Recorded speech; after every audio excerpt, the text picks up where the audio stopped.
All, this is Dr. Mubin Sayed from drbean.com. Welcome to another installment on the COVID-19. Today we are going to talk about how WHO or World Health Organization has been managing and helping or not helping the COVID-19 situation. So before we actually start to look at how WHO responded, I wanted us to look at some of the grounding factors, some of the material that we study in medicine. And if we studied in medicine, I am sure that folks in WHO would also have studied those things.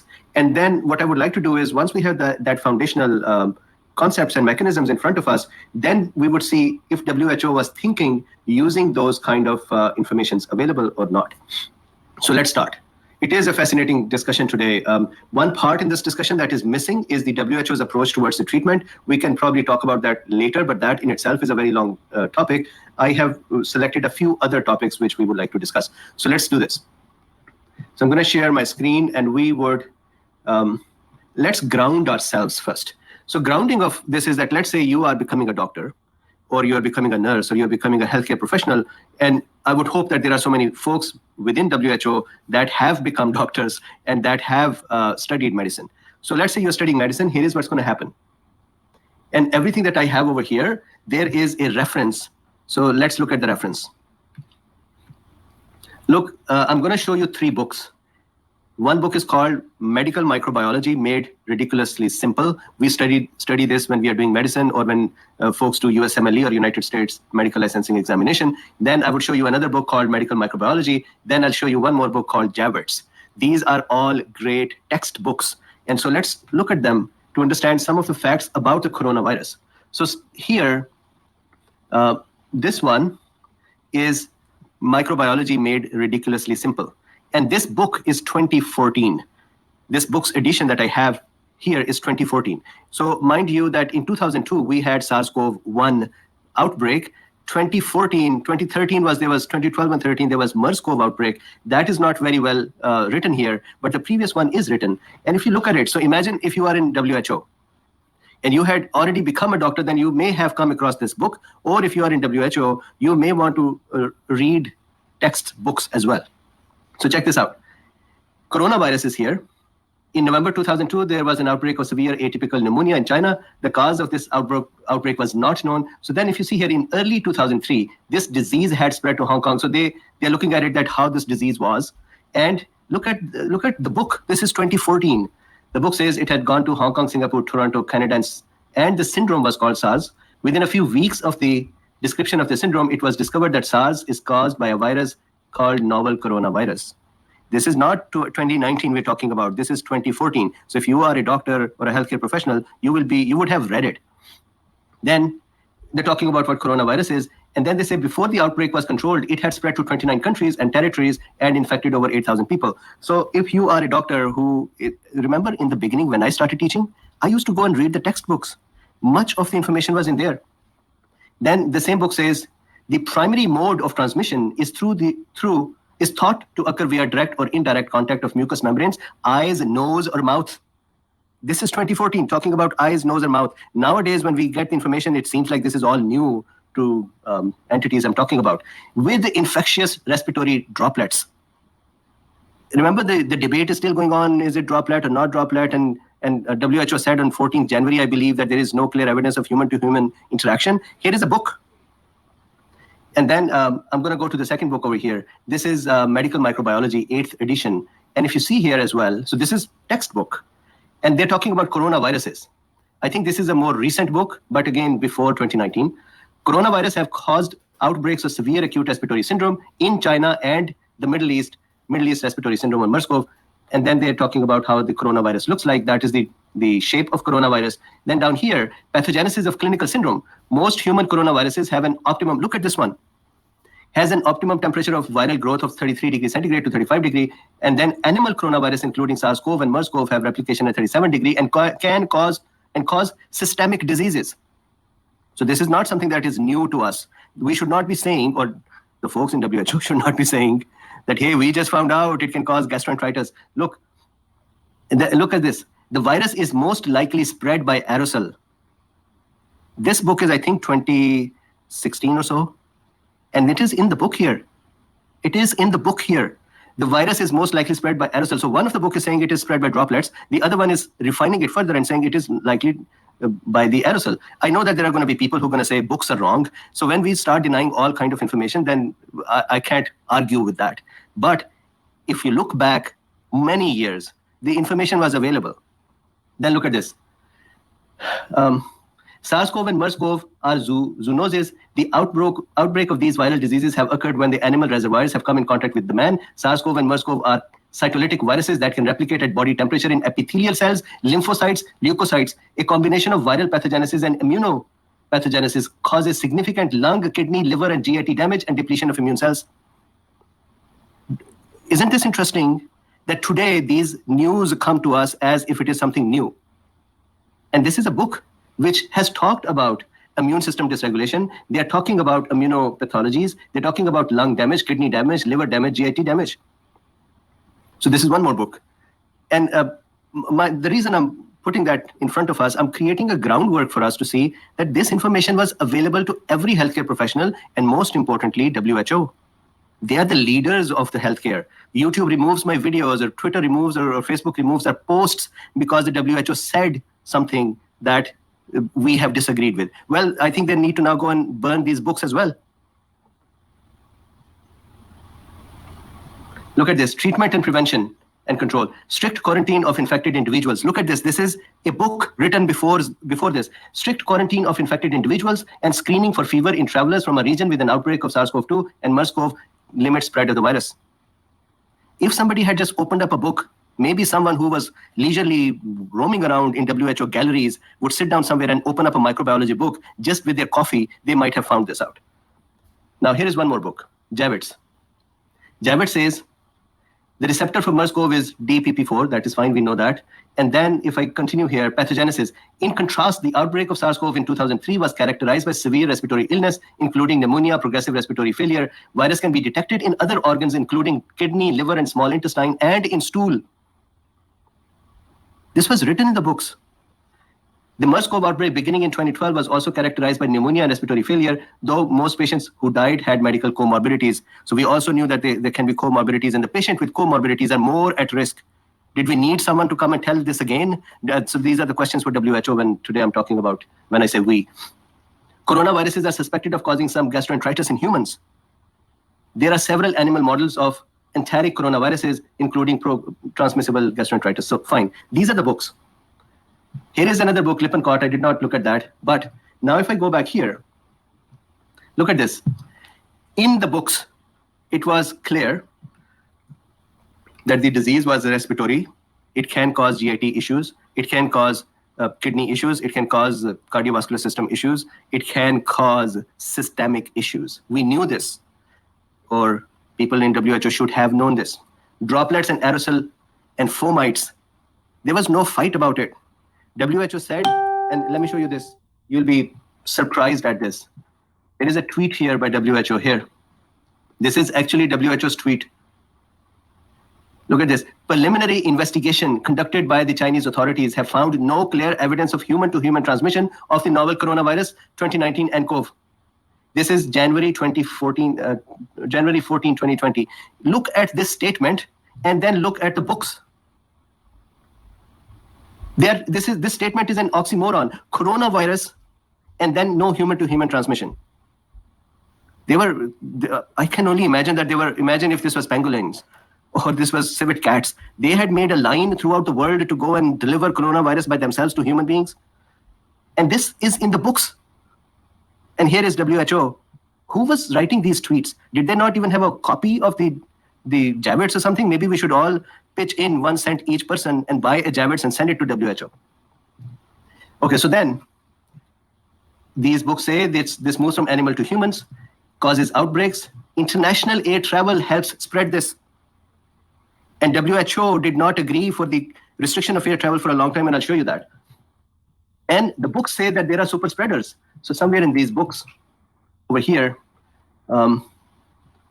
if I can find the word super spreaders, now I'm not going to be able to find it, but that is going to be somewhere here. Here, interestingly, so this is Javits. Interestingly, a few persons with SARS were identified as super spreaders. Each appear to have infected more than 10 contacts. What is the year of this book? Look at the year of this book. This is 27th edition. I don't know if I can very quickly see it here. It would be copyrighted. So 2001, 2013. So 2013, I believe. So this is the book 2013. I think we need to send them a copy and say, please, at least read microbiology before you talk about microbiology. Okay, so then there are super spreaders. We knew that. It was in the books. Isolation, quarantine, travel restrictions, gloves, gowns, and goggles is necessary. This is not a new thing. It was written in these books. Somewhere here, I actually read it, that the gloves, gowns, and those things were necessary. Let's see. Here, strict quarantine of infected individuals and screening for fever in travelers from the region of the outbreak. And then I think in Javits, they talk about now I've scrolled away from that page, they talk about the gloves, gowns, and goggles. Goggles for eyes, gloves for hand, gowns or the personal protective equipment, and fomites. So are you with me? I am only showing you from the evidence from the books. I'm not making it up. There is no rumor here. There is no conspiracy theory here. There is no tin hat here. It is what we are looking at. We're studying medicine together. So let's continue. Now let's look at how WHO went through the discussion of pandemic. Pandemic's definition on WHO's own site. This is WHO site. They say an epidemic occurring worldwide or over a very wide area crossing international boundaries and usually affecting a large number of people is pandemic. This is them saying it, WHO, correct? And do you know that WHO did not declare the SARS-CoV-2 or the COVID-19 to be a pandemic till March? So what was the time? They declared it pandemic on 11th March. 11th March. And now you can say, all right, let's be WHO's advocate as well and say maybe they did not know. Maybe they did not know that this has a pandemic. Maybe they did not know that it has gone to many countries. Maybe they were sleeping at their wheel. But previous books say that it becomes a pandemic. And then now just to elaborate, on 21st January, I have the message here. So this is the 31st January. This is 21st January. On 21st January, WHO had said here that now the outbreak has moved to China, and from China it has gone to Thailand, Japan, and Korea, Republic of Korea. And WHO still did not think it was a pandemic. They knew this on 21st January. They declared it a pandemic in March. What time in March? They declared it a pandemic on 11th March. And so once again, we can actually say that fine, WHO didn't think that going to 4 countries is a pandemic. It should be more. Do you think that from 28th to 11 March, 28th January to 11 March, do you know how many countries had become affected? And WHO kept saying, no, it is not a pandemic. These are the leaders we are trying to follow. These are the leaders who say something, and then the rest of the people, the doctors and clinicians, their messages are tagged and misinformation is declared and they're removed. And these are the guys. How many people are there in WHO and how many doctors and scientists are there? They knew in January that it is spreading in many countries. Until 11th March, they did not declare it to be a pandemic. Do you know how many lives could have been saved if they had declared it a pandemic? I would rather say this is a pandemic and then be declared wrong, and then be declared as someone who was overcautious, who made an error in assessment of the spread, but I would have saved lives. And here they made an error in not declaring it a pandemic, and they allowed the spread to occur. So pandemic definition, according to their own site, the definition that they say is not what they adhere to. So then let's continue. This is the 11th March is when they say, we have therefore made the assessment that the COVID-19 can be characterized as a pandemic. Thank you, Your Highness. 11th March. Okay, then let's look at it. Here, on 21st January, they knew that China, on 7th January, China informed them that this virus is coronavirus. 7th January, China said it is a coronavirus. On 7th January, somebody in WHO should have started opening the books called Microbiology Made Ridiculously Simple, or Javet's Microbiology, or Medical Microbiology, and just read up 3 or 4 pages on coronavirus. They didn't do that. Or maybe they did it and then ignored it, whatever. I was not there. But China told them, this is a coronavirus on 7th January. 12th January, China actually provided the genetic sequence of the coronavirus. 13th, 15th, and 20th January, they knew that the virus had spread to other countries. 14th January, WHO tweets that there is no clear evidence of human-to-human transmission. Guys, if you had just read the book, you would not put this kind of a statement out there. If this statement was being made, and I was a doctor in WHO, and somebody came to me and said, I'm going to tweet this, I would have let them go. So, and I have the links over here for anyone who is interested in going and reading WHO's rolling reports. So this is one link, and all of these links are in description as well. So there is nothing, I'm actually putting the pages up. This is, look, 31st December, they said, China said that we have a pneumonia-like problem. Then 21st January, they knew it was, by 7th January, they knew it was coronavirus. That did not ring a bell for them. Then 29th January, now look at this. I'm going to switch now gears to the next thing, and that is the travel allowance. If you go back to the book, this is why I grounded ourselves before. Books say that travel, international air travel, helps spread the virus. We knew that from SARS-CoV and MERS-CoV. And then on 7th January, China told them this is a coronavirus. So somebody should have said, oh man, this is the same coronavirus that has done the travel before and caused the outbreaks. So let's be careful about the, so 7th January, keep that in mind and look at the WHO's behavior afterwards. WHO said, and I'm going to now read here. So this is 29th February. So look at the distance between 7th January to 29th February. And look at this statement here. WHO continues to advise against the application of travel or trade restrictions to countries experiencing COVID-19 outbreaks.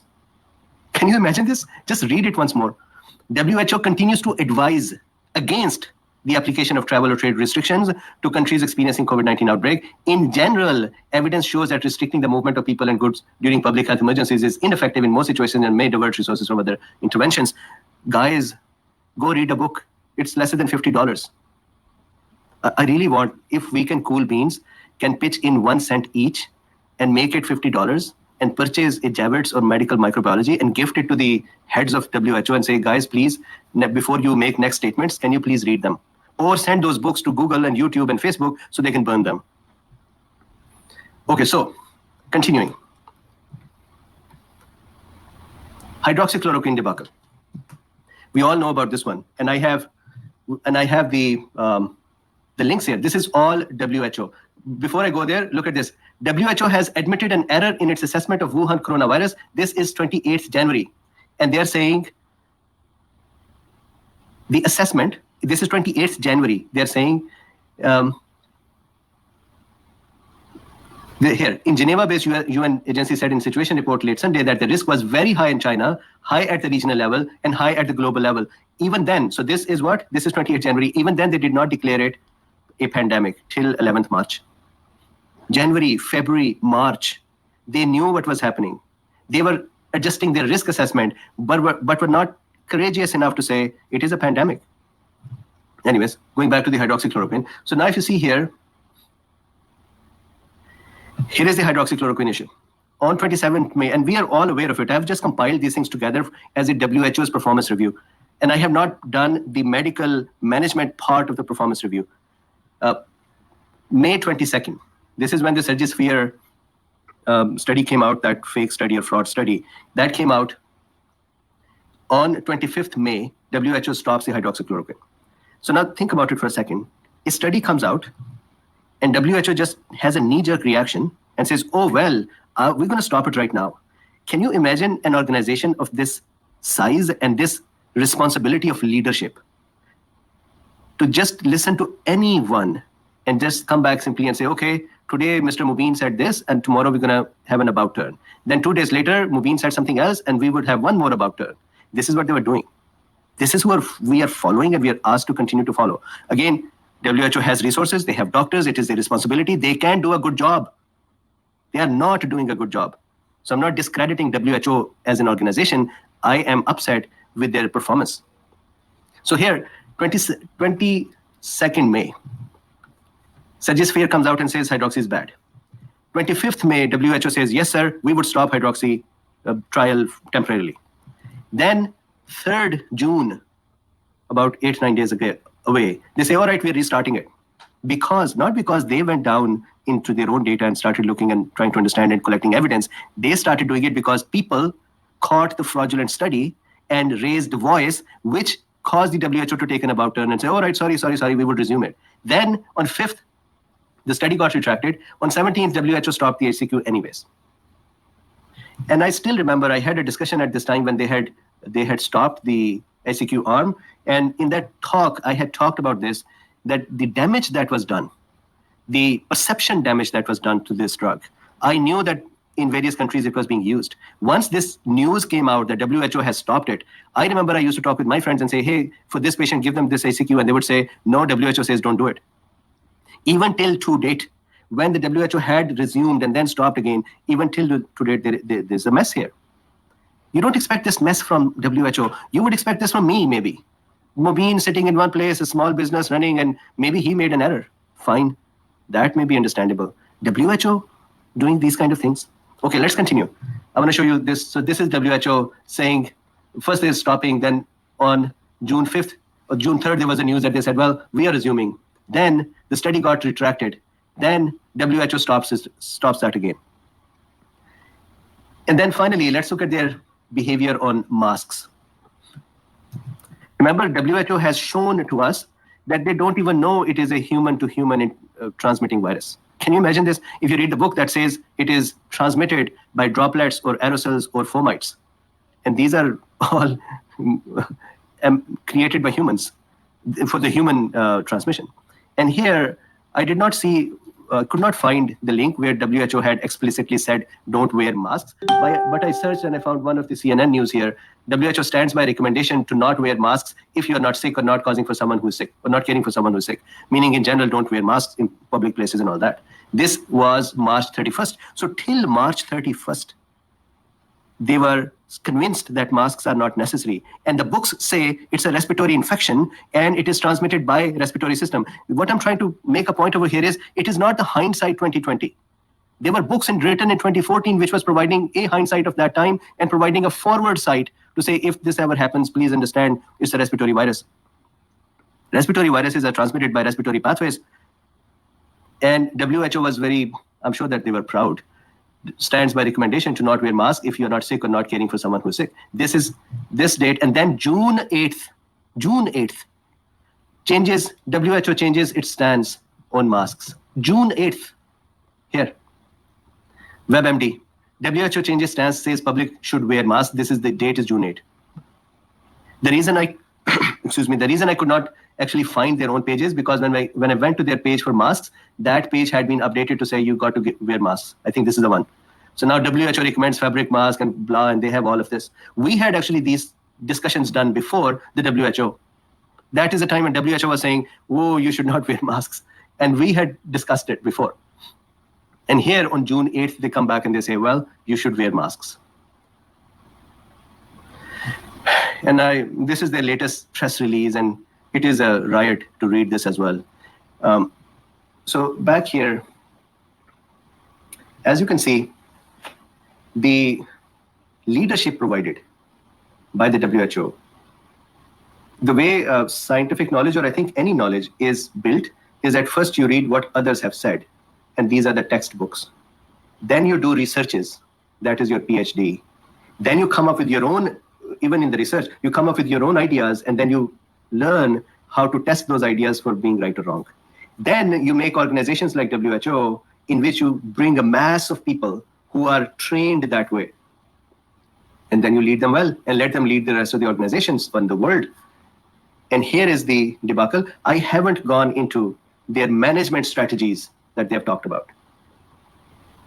Now you tell me, when WHO comes out and says, we did not know that coronavirus can go from human to human, do they have a right to say such a statement?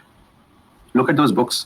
You can actually buy secondhand books for $10, $15 and then send it to them. I don't know. I really think that we need to send them back to the medical college, or we need to send the books to them to refresh their memory. Maybe they have, it's 2014, and now we are 2020, it's 6 years, so they've forgotten probably, and that's fine. I forget many of the things too, and I refer the books. But you tell me this, someone in a clinic can forget. Isn't this WHO's responsibility to not forget these things and to research these things? Somebody could have asked someone. Anyways, now I'm ranting. But before all of this, this is the leader we are trying to follow. And this is the leader based on whose messaging the Googles of the world and Facebooks of the world and Twitters of the world remove people's content, doctors' contents. I am sure that if we bring these books in front of them as well and say, look, Mr. Google or Facebook or Twitter or whoever social media, this book says here, and the WHO did not agree with this. What do you think we should do about the book? It will be interesting to hear their response. So this is the discussion for today. Thank you very much for joining me. I wanted to go over what they have done. We will continue next week with, I think the very first discussion we'll do is Favipiravir, and then we'll continue with the other discussions. Please, during this time, stay safe, stay happy, stay healthy, and let's meet again next week. Tomorrow is my off, so I will be off tomorrow, and then I'll see you on Monday. Thank you very much. And please, if you can, go to drbean.com, and if you want to purchase something over there that would support us, you can donate something as well. You can support us in many ways. You can like, subscribe, and share as well, and that is a support too. So thank you very much. Have a nice weekend, and talk to you on Monday.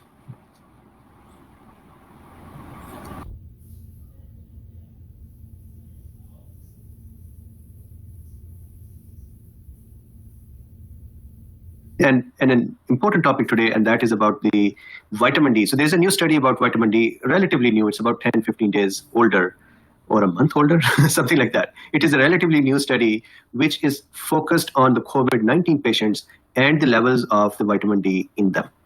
So the study, what they have done is, So what they've done is that they've taken countries like US, I believe, France, and UK. In these countries, from these countries, they have obtained the lab data for some of the patients. And then from that lab data, they have extrapolated the vitamin D levels. So they do not know directly if somebody was taking vitamin D or not taking vitamin D. So how did they find that out?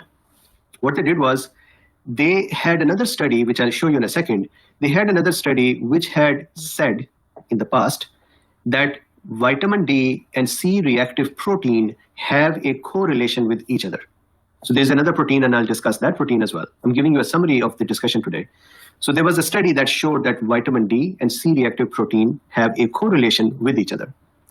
Based on that data from that study, this new study obtained the C-reactive protein, which is normally done for the hospitalized patients as an assessment for the severity of the inflammation or the disease. So then they correlated the levels of C-reactive protein to the level of vitamin D in that person. From there, then they correlated that data to the mortality or the severity or chances of a COVID-19 hospitalized patient to become severe. So fascinating study, beautiful. And the takeaway was that people who have, or hospitalized patients who were deficient in vitamin D, they had a greater risk of becoming severe compared to those who were not.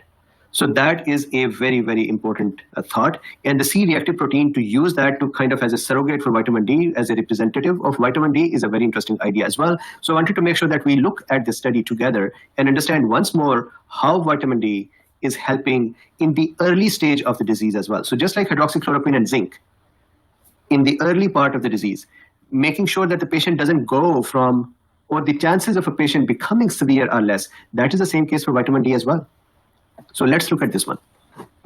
So I'm going to show the studies right now. So I'm going to share my screen. This is the discussion. I'm going to go into the mechanics now. And so I'm going to show the studies. So here we are.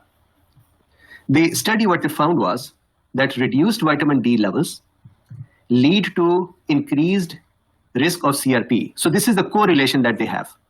That C-reactive protein, the CRP over here, the C-reactive protein is tied with vitamin D levels. And vitamin D levels are tied with the C-reactive protein. So take this as one unit. Take these two as a surrogate for each other, as a representative for each other. At least that is what they did in that study.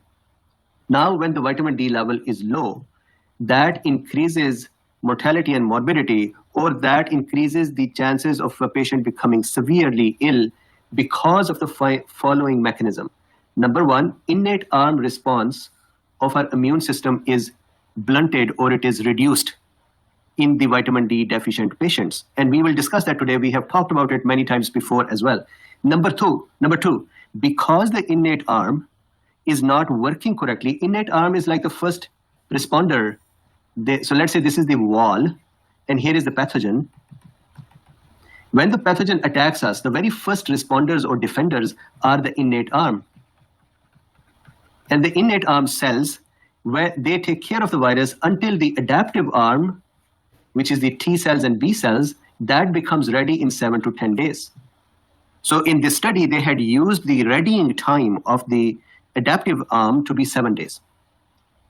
So what they saw was that the innate arm, this arm, which was supposed to take care of the virus, as the virus enters our body and starts replicating and starts causing disease, that innate arm, in the reduction of vitamin D, in deficiency of vitamin D, does not function correctly, which allows the virus to live here for 7 days in our body, less hindered by the immune system, and kind of have a party and keep replicating and keep having fun, and in that process, destroy our tissues. But even more importantly, the viral load increases. What does that mean? The amount of virus present in the body is increased now. Why? Because nobody was stopping it from replicating. So there's a lot of virus in our body. That is increased load. Now, when the adaptive arm becomes ready, when this arm then becomes ready after 7 days, guess what? It looks at tons of virus in our body. There's too much virus in our body. Why there are too many virus in our body? Because we were vitamin D deficient. That made the innate arm less functional. That allowed the virus to become replicated a lot. When the adaptive arm became active, it looked around and it saw a lot of virus. Guess what did it do? It created the cytokine storm. Or, as we have discussed many times before, it created a severe immune response. That severe immune response, that imbalanced immune response, that harsh immune response responds to the virus a little less, but causes more damage to us. Enough damage to put us in ICU or even kill us. So do you see what is happening here? This is the mechanism, very, very important mechanism. The mechanism is that the virus innate arm is blunted. And we have talked about this in the past as well, that this specific virus blunts our innate arm in many ways. For example, remember we talked about it in natural killer disease video, that the natural killer cells are reduced. Remember we talked about it, that it sends in the ivermectin discussion, which unfortunately is taken down by YouTube, that the virus sends a messenger in our DNA, in our cell's nucleus, to ask it to not defend itself. And that causes the immediate defenses of the cells to be torn down, which allows the innate arm not to work. This is like a virus has invaded us, and if we are a castle, the guards that are sitting at the castle, virus makes them go to sleep.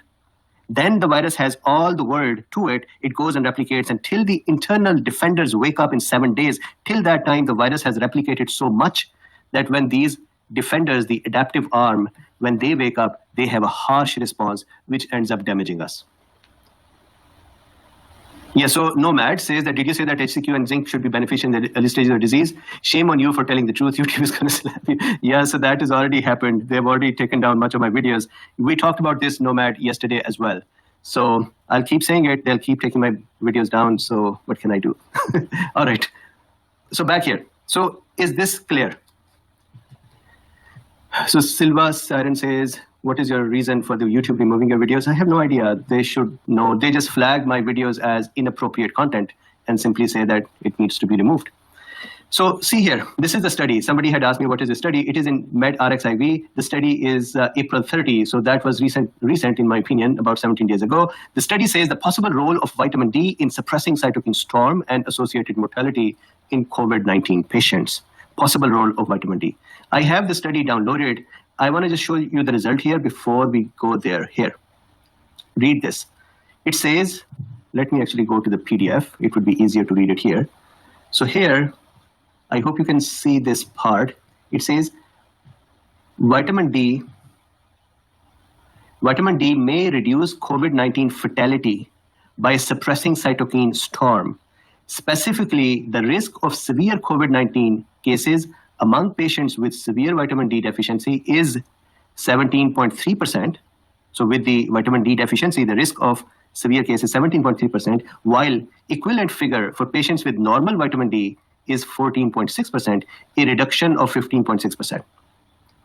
This potential effect may be attributed to vitamin D's ability to suppress the adaptive immune system, regulating cytokine level, and thereby reducing the risk of developing severe COVID-19. So that is the study here. I'm going to explain what they did in the study, or the mechanics of the studies.